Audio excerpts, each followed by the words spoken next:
Hindi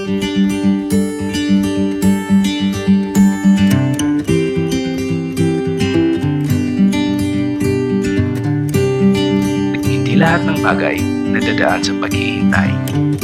May iba na kailangan mong gawa ng sarili mong paraan dahil hindi ito lalapit sa iyo ng kusa. Minsan may mga bagay na kailangan kalimutan na lang para maging okay ulit ang lahat.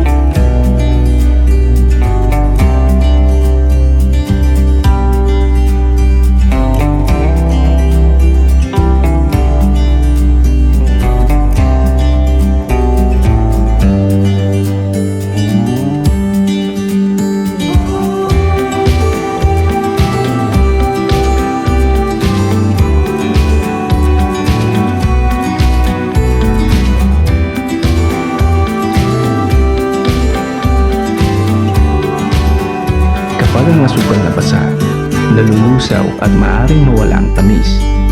Parang tao, kahit gaano siya ka-sweet sa'yo, kapag pinaluha mo, nagbabago.